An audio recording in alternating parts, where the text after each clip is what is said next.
Dan, the Fallout show has dropped officially on Amazon Prime. We've watched the first episode, so we're just going to talk about that. We haven't had a chance to get into all of it because everything, I think, is 8 episodes, is all dropped at once. But we're going to give sort of first impressions on that, how we feel about Fallout Episode 1, what it did right, what it did wrong. You're a big Fallout fan, so you must have had some kind of expectation going into this. Did this meet your expectations? So originally, when they initially announced the show, I was skeptical. But once the trailer came out, I was like, oh, this looks pretty good. There was a lot of branding of Nuka-Cola and all the other things found in universe. So I was thinking at the time, I was like, is this going to be just reference after reference and lean on that more so than being an actual good show? So I had that worry in my head. But after watching the episode, I thoroughly enjoyed it. It was great.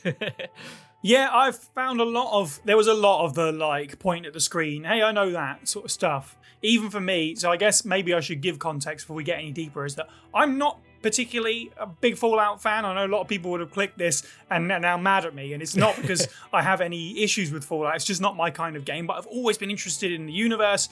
So for me, I was really excited about this because it's okay, this is the stuff that I love. I could get into the lore here finally and that kind of stuff. So I'm actually coming at this from a perspective of somewhere closer to someone who's not au fait with the games and doesn't know some of the stuff. But obviously there's a lot of recognizable elements, and I did find that there was a lot of them in episode 1. But they were handled really well. It was background stuff and it was used to further the plot. There's the stim pack moment was the big thing that stood out to me. So good, wasn't it? Yeah. And it wasn't just, hey, look at the stim pack. It was we're using this for a logical reason. It's not, they weren't waving it in your face constantly and trying to explain it. They were just here it is. It's done a thing for a character, and then we move on. So I think how they handled stuff like that was really good.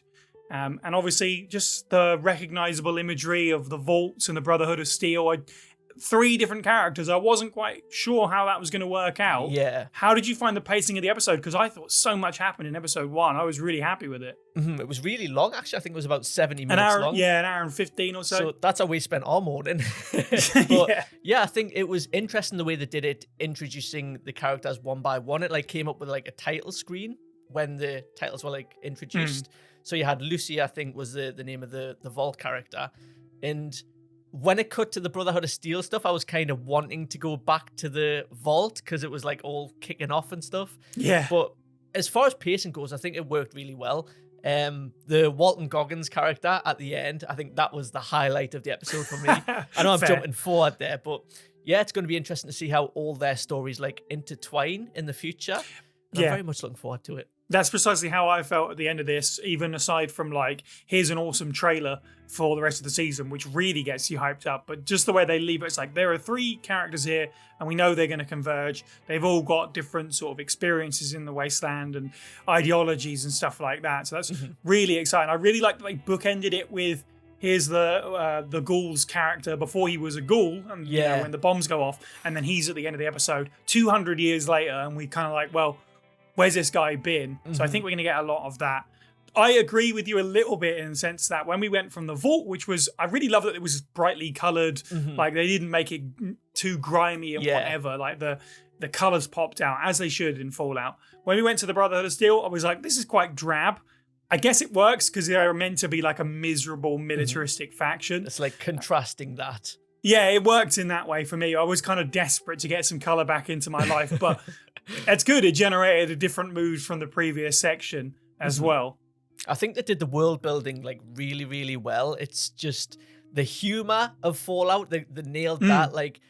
Contrasted with the violence and the gore that's present. It's really, really good. I can't say how good it was compared to other film adaptations and TV adaptations that we've seen in the past. But yeah, how did you feel about the gore? That was a big thing for me that I actually really enjoyed, because they managed to both make it serious enough that you were invested in characters and what was going on. And I really liked, and we'll probably talk about it a little bit more in a moment, but the sort of vault storyline that they had.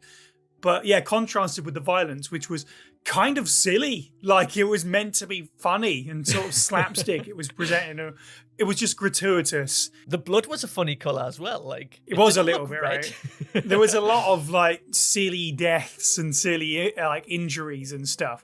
And it's very video gamey, which I thought, they actually handled it really right and sort of very deftly went from something major is happening in the vault, a bunch of characters are under jeopardy, to yeah, but it's funny.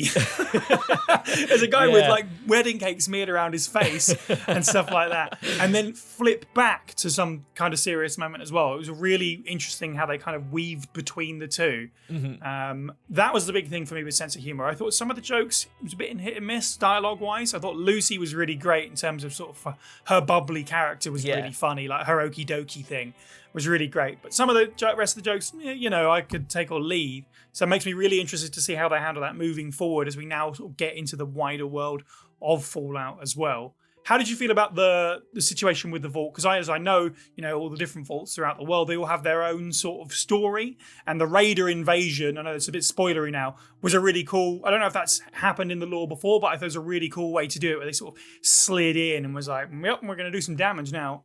So it looked like Vault 33 and Vault 32 are connected, which is like the first, I think. And they set it up so that Lucy's going to be like marrying a character from Vault 32. And it was funny because they did the whole like filling in the blanks of like the logistics of surviving in a vault, because like you don't really think about how they'd have to like procreate and breed so they can keep the human population going. So that was kind of like interesting to see that. And the way they did it is they essentially tricked them into thinking that the Vault 32 and the Vault 33 people were going to like get married, I guess, but they were actually raiders. I thought that was really cool. Yeah, I wondered that because I was like, I'm not sure I've ever heard about this sort of trade of peoples, but it's a really interesting perspective, as you say, and it's not just like, this is the weird TV show bit, like smashed into the video game lore that It's believably like, yeah, actually, that's an interesting point that there would be vaults out there where they kind of realised that maybe we should stop fooling around with our cousins, which was a funny reoccurring gag throughout the episode. And yeah, then the sort of subversion on that was really cool. The fight scenes that followed were really great. Having Lucy sort of come out on top in this wedding gown with a blood stain was really neat. It was interesting how they set her character up at the start as well. It was like she was giving her like strengths in like, I think she mentioned that speech and all that, and that was kind of tying into the game. But it also showed her as like a capable individual.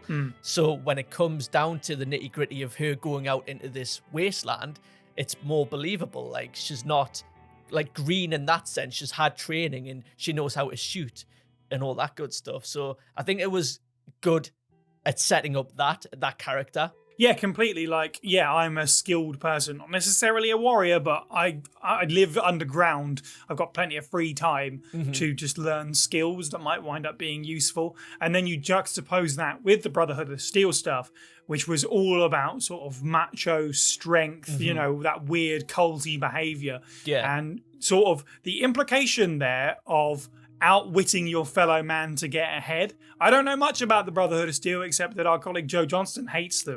So how did you feel about how they handled this stuff? Because interesting. Yeah, it is interesting the way they portrayed them, and I did want to ask you about the scene with the boot, because one of the characters gets chosen to join the Brotherhood of Steel, and then they can then not join because of an injury with this boot. There's like a razor blade in the boot. Do you think the character of Maximus, I think, was the one who was like accused of it? Did you think he did it, or do you think it was somebody else? I was going to ask you the same question. I guess that's going to be a plot thread going forwards because there's a lot of like vagaries throughout. I think, for my money, and there have been people that have already binged the whole show and could tell us in the comments, I'm sure, whether it's right or wrong and whatever, but I think we're going to wind up finding out that he did do it. Yeah. That's my feeling, because that's more interesting for the story, right? I think the character said to him as well, I told them you wouldn't hurt a fly, and that's like very against what the Brotherhood. I was going to say, that doesn't seem right, because their whole thing seems to be about hurting people that hurt them. Yeah. Special shout out to, and I wish I knew the actor's name off the top of my head, but the guy who played the like elder dude that Maximus was talking to. He's a fantastic actor. And there was a lot of like that throughout where it's like, oh, it's that person. You know, obviously with the casting announced for the show, there was a lot of excitement with Walter Goggins, who's this underrated sort of actor, getting his time to shine here. But there's a bunch of people throughout that was like, oh, awesome, they're in this. And we've got like Matt Berry to come, so I'm really excited to see all of these people popping up throughout. Is there any particular highlights for you for performance in this episode? To be honest, the start of the episode with the little girl when they're at the party, it was just like, it was haunting the way she delivered the line, "Your thumb on mine," I believe it was, when the bombs are going off in the background. And that, it gave us goosebumps. Even thinking about it now, it's just the way that opening scene was shot and acted and everything about it was perfect. Yeah, I completely agree. I think the opening of the show was really, really clever and really, really interesting. And yeah, some really beautiful cinematography with sort of you see from inside the house. Because right from the off, we're at a birthday party on a hillside and there's a cityscape in the background. And they show you that so many times where when you know Fallout, you're like, that's where it's going to happen. Yeah, and they really made you wait for it. And that says you just knew that's what. But the way they shot it from inside the house, past everybody, and the future ghoul character, Walter Goggins' character, facing the other way to everyone else out at the explosion was great. And then him riding off on his horse while everything blew up was like, okay, we're off to a fantastic start. How do you feel about it so far in terms of video game adaptations? You talked about it there. We've had another big one in the last year or so with The Last of Us, which is, lots of people say that it's broken the curse of video game adaptations. I don't know if I necessarily agree with that. I think that's kind of, we've had good adaptations over the years, but we might be in a period now, like a boom period with that and Mario, and this off to a great start. I think it's looking more positive than it did, say, 20 years ago. Yeah, for sure. Think people are taking video games more seriously now as a form of art and a form of storytelling, and it's putting respect onto these stories, I think, which a lot of adaptations of the past have not done. Resident Evil, for one. Right. We could get into that. But no, I did enjoy The Last of Us, but I prefer the game story, like the way the game tells the story. But I still think the show was incredible. And I think that this is just continuing that trend of great adaptations. And it's nice to see. It's like a breath of fresh air. I don't know if it would work in, say, like a movie form, because I think they're making a BioShock movie. I don't know if that's a movie or a TV show, but I think so. Maybe adaptations of video games work better as TV shows. I think so, generally speaking. Something like a Mario as a movie makes sense because there's not a lot you have to adapt there anyway. It's just like a kid's film, bright, colourful visuals. Yeah. But something lore-heavy like a Last of Us, like a Fallout, like perhaps a BioShock would probably work much better as a TV show. Like, I would ask you what you'd want out of a BioShock show. Like, that's the thing, because if you talk about The Last of Us, it was a fairly straight adaptation of the video game with maybe, obviously, like there's one episode which is like completely different and the odd thing here and there, but other than that, it was fairly straightforward of an adaptation. Whereas with Fallout, yes, it's recognizably Fallout, but it's a brand new set of characters in a world that allows that. BioShock seems like a weird one for me because BioShock, when it comes to mind, for me, is the original game and that original story. And I know there has been sequels, which I actually haven't played. So I guess they would go for a new story, or would you want to see them adapt the original game? Like, what would you want out of a BioShock adaptation? It's a weird one. I think going for a new set of characters and a new story is the safer bet. Yeah. And probably the better bet in terms of getting a new story rather than a story that you already love, like potentially butchered, should I say?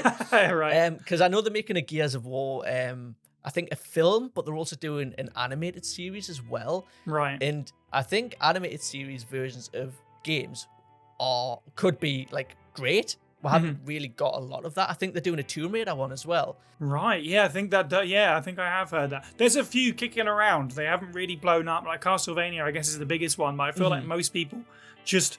I mean, Onimusha is not a big series anyway. Yeah. But it passed everyone by, didn't it? The fact that the show is out there, nobody seemed to talk about it. And there's a whole bunch of them that are sort of in planning or in production at this point. So there are more video game adaptations just kind of constantly happening. We might almost hit like a peak mass of it at some point. But Fallout, I feel like it's come out at the right time and it's done the right thing, as I say, by handling all this recognizable imagery with a brand new way. It's so good. And I think going back to the animation thing, have you ever seen Arcane? Yeah, I watched the first few episodes. I don't really know a lot about League of Legends, but I was interested in the animation, and that was really cool. Yeah, well, that's the thing, because I hadn't played League of Legends and I'd never been in that world before. But that adaptation shows how a video game adaptation should be done. Like, it's perfect in my opinion. And I think it's harder to do live action stuff, but in terms of setting it within the world, but not with characters that I think that's the better option, like going forward with these sort of like remakes type things. Right. But then again, if you were to do Resident Evil, you'd want to see the iconic characters. So it's a little bit of a fine line you have to walk there, I think. Well, in Resident Evil's case, obviously with prior adaptations, they've done a lot of like inventing new stories and characters. Not even in that world, in a sort of version of the world, I would say. I guess it comes down to sort of weighing up what's simply the best story. Like, is the video game going to translate to TV? If not, can we use this world to tell a new story, a la Fallout, a la Arcane and stuff like that? Yeah. Because there are going to be people coming into it, like in the case of myself with Fallout, who know bits and pieces, but don't really know that much about it, where it's not going to make too much of a difference to me what you're doing if you're adapting an actual story that exists or putting a brand new one into the lore, as long as it's a good story. So I think that's the important distinction, is to make the correct choice there. And you need, as you said, people that are going to handle it with care, people that know what they're doing, people that know the right answer to that question. Should this be straightforward, or should this be something brand new? Yeah. Because that's the most important thing, is telling the right story. You've got to honor the fans, absolutely, while you do that. But you can't just go, oh, we'll just do it this way. Like, no, you can't go off half-cocked with it. And I think a lot of studios are waking up to that with the success of The Last of Us. And now Fallout, I think like the review scores have come in very positive. I'm looking forward to the rest of the season. Like, I really, really enjoyed that first episode. And it was just like the little moments, like seeing the junk jet used. I don't know if you're familiar with that from the game. That's not a thing I know. In the game, you basically get to craft your own weapons. And this was, when I was playing Fallout 3, this was one of the first weapons I created. And you basically can stuff in like teddy bears and like plates and stuff. And you shoot it out. So in the episode, I think one of the guards is shot with like a baby's like arm, was it? I think. Yeah, something like that. So like, how did you feel about that? As not knowing what that was, were you confused by it? A little bit. That one was a little bit odd, but you're already at that point into a world that has a lot of like, okay, kind of questions. Like literally before the bomb drops, obviously we see that there's robots, which is a little out of the ordinary when you don't know the lore of that world and why they're there. And I think that kind of thing is probably going to get explanations throughout. Hopefully it's done right and it's not just two characters talking and just sort of lore dumping, but I guess you do have the opportunity to do that with a vault dweller like Lucy, who doesn't know the outside world. That's the beauty of the vault, I suppose, as well. Everything's brand new to this person, so they're the sort of audience surrogate. But I don't know, and again, I'm talking about this as someone that's only seen episode 1, and there are people out there that have watched the whole thing. Could be way off base, but in the trailer, it almost seems like Walter Goggins in his black and white thing. You could do him as sort of a narrator. This is how we got to this point in the world. Like, that would be really cool, because Fallout's lore is long and deep, and it's not just the world that you're playing in, it's the pre-bomb drop stuff that you need to know about as well. So that's going to be an interesting juggling act of how much do they feel like they have to explain stuff to the audience, or how much do they just go, it's a gun and it fires baby doll arms. Sure, why not? Okay, it's weird and wacky. That's it. And I hope they don't lean too heavily into the whole like fish out of water thing, because it can get a little bit tired at points. So I hope the evolution of Lucy's character is like organic, but also not like forced, if you get what I'm saying. Like, she looks like she's going to turn into a badass, and I can't wait for that to happen. As long as they do that at the right pace, I think. That was the thing for me. Like, she gets attacked as this sort of person who's never, in theory, been in combat before in episode 1. And I did have a moment of like, is she just going to turn out to be really cool? But she doesn't necessarily luck her way out of it. But she's not exactly like kicking the guy's butt. I'm really excited. It almost feels like we're going in with a low-level character, right? Well, I guess that's a perfect explanation for it. But like, that was a big dude and he was just thrown around the room. It's like, that's probably what would happen in that situation. But she used her brains to get out of it, I guess, because she just hits him over the head with the thing, and I guess like slashes his throat. But yeah, it was interesting. Did you expect that guy to come back all scarred up? Because that took me by know. surprise. I wasn't expecting like to see that guy's butt. There's a lot of butt in this episode, but that's what I mean about sort of like the comical violence, like the fact that he came back with like a mashed up face just to get jobbed off again. I was like, okay, there's some humor in the sort of slapsticky, violency stuff here that was like good. It's not just a grimy, super serious thing, because Fallout it's silly and dumb, and that's kind of why it always appealed to me from the outside and how I wanted to get into it. So really glad that I have the opportunity to do it with this show. What did you think about the music choices? Spot on for me. Yeah, it was. From what I know, it was like, yeah, it's right. And obviously with the, did you watch the credit sequence after the trailer as well? They had like a big, there's like a big pan out thing, and of course Crawl Out Through the Fallout playing as well. It was like nice, yeah. So generally speaking, not just the aesthetics visually, but the audio. I thought the sound design in general, actually, I want to just say was really good. There's a lot of things like used from the game. Oh, was there? Was there sound effects from the game? That's cool. Like when she injected the stim pack, was like the noise that it makes. Oh, nice. Was there any like negatives to it, in your opinion? I mean, not really, which is crazy. Like the sort of whiplash I got, I guess, coming from colourful Vaultland to grey, drab, military Brotherhood of Steel stuff was quite strong. But in the sort of grand scheme of the whole episode, it totally worked for me. At first, I was like, well, okay, I'm in brown tents and stuff like that. But again, it was to prove a point. Like, here's the nice, kind of comfy underground world that these people have created with their crops, and everything's, generally speaking, hunky-dory until the raiders come, to a guy literally shoveling excrement. So outside of like, yeah, I don't think so. Like, honestly, I'm really excited to watch more, and I really hope it does well, because this could be my sort of entry point. This could be my Fallout. Does it make you want to play the game?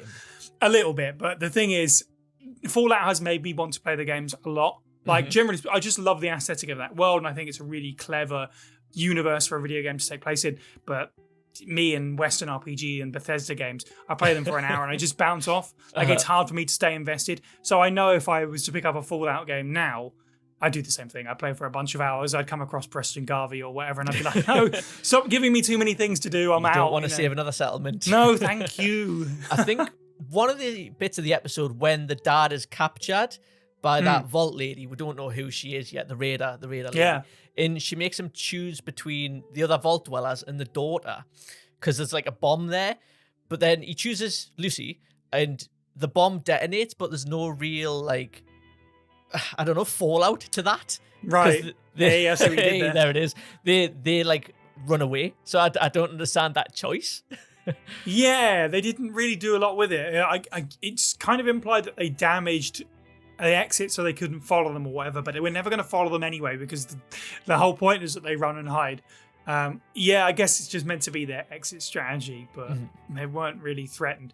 For me, the sort of setup of choose between these people, you know, which also didn't really work out, because it was like, they all survived anyway. They all ran away, and then you saw them later alive.